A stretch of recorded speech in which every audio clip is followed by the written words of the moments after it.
बिस्मिल्लाहिर्रहमानिर्रहीम। अस्सलाम वालेकुम नाज़रीन व सामीन, मैं हूं डॉक्टर शाहद बशीर। आज मैंने जो बात आपसे करने जा रहा हूं जिसका अनवान है खैर ना जा तो खैर ना आ। ये बड़ा खूबसूरत एक फिक्रा है। मैं एक दिन गली में जा रहा था तो एक खातून अपने बच्चों को स्कूल भेजने के लिए रुखसत कर रही थी। उनको कुछ पढ़ के फूंकें उसने लगाई, फिर कुछ ने दुआएं पढ़ी, फिर बच्चों को कहा कि आप दुआएं पढ़ के जाएं। तो बच्चों को कहा उन्होंने जाएं, अल्लाह आपको खैरोफियत से ले जाए और खैरोफियत से ले आए। ये जो दुआ है ये एक घर की दुआ नहीं है, ये तमाम घर की जो माएँ हैं, जो वालदा हैं, उनकी जब वो अपने बच्चों को स्कूल भेजती हैं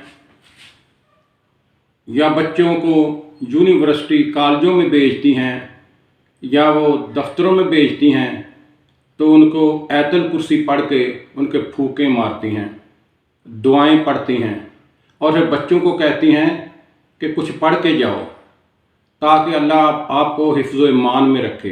ये अच्छी बात है, पढ़नी चाहिए, फूके भी मारनी चाहिए, ये नेकी का काम है। ये ऐसे क्यों होता है? इसलिए कि माशरे में अनसर्टेनिटी है, बेयकीनी की कैफियत है माशरे में।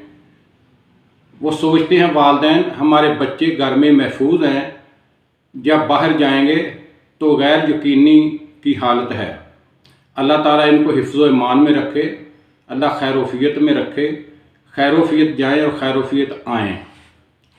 एक दफ़ा एक सहाबी ने मोहम्मद सल्लल्लाहु अलैहि वसल्लम से पूछा कि मेरे दिल में एक खटकू, एक डर सा रहता है कि कहीं ऐसा ना हो जाए, कहीं ऐसा ना हो जाए, कहीं ऐसा ना हो जाए। तो अल्लाह के नबी ने फरमाया, मैं आपको एक दुआ बताता हूँ, वो पढ़ा करो। अल्लाहुम्मा इन्नी अस्अलुकल अफ़वा वल आफ़ियाता वल मुआफ़ाता फ़िद दुनिया वल आखिरा। अलही मैं सवाल करता हूँ आपसे दरगुज़र और सलामती का और हर तकलीफ़ से बचाव का, दुनिया में भी और आखिरत में भी। ये बड़ी जामे दुआ थी जो अल्लाह के नबी ने उस आदमी को सिखाई, उसने पढ़नी शुरू की। कुछ दिनों के बाद अल्लाह के नबी से दोबारा जब मुलाकात हुई तो उन्होंने पूछा कि क्या हालात हैं, तो वो फरमाने लगे कि वो मामला मुझसे ख़त्म हो गया, मुझे कोई डर नहीं लगता। तो ये दुआ आपको पढ़नी चाहिए, ये बड़ी अच्छी दुआ है जो मैंने पढ़ के सुनाई है। इससे आदमी महफूज हो जाता है। ऐसे ही जब आप किसी जगह पहुँचते हैं तो औज़ु बिकालिमातिल्लाहि ताम्माति मिन शर्रि मा खलक़, ये पढ़ेंगे तो ये आपको महफूज हो जाएंगे। वहाँ जब पहुँचेंगे तो अल्लाह की हिफाजत में हो जाएंगे। वैसे अगर आपको कोई दुआ अरबी में ज़हन में ना भी आती हो तो जब आप जाएं, किसी गाड़ी में बैठें, सवारी में बैठें या पैदल होएं, तो आप ऐसे बोलें, या अल्लाह मैं सफ़र पे जा रहा हूँ, आप मुझे खैरोफियत से रखना, हर किस्म की आफत मुसीबत मुश्किल वक्त शैतानियत से, इंसानों की शैतानियत से, जिन्नात की शैतानियत से अपने आप को मुझे महफूज रखना, खैरोफियत ले जाना, खैरोफियत ले आना।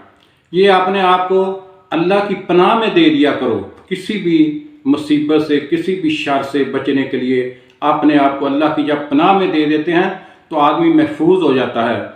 अल्लाह ताला उसे अपनी पनाह में रख लेते हैं, उसे अपनी हिफाजत में रख लेते हैं। ये चंद चीज़ें थी जो आपसे मैंने गोश गुजार करनी थी और उम्मीद है कि आप इस पर तवज्जो देंगे और अपने आप को जब भी घर से निकलेंगे तो अल्लाह की पनाह में दे देंगे, अपने आप को अब महफूज हो जाएंगे। इसके साथ ही इजाज़त चाहता हूँ। अल्लाह हाफिज़।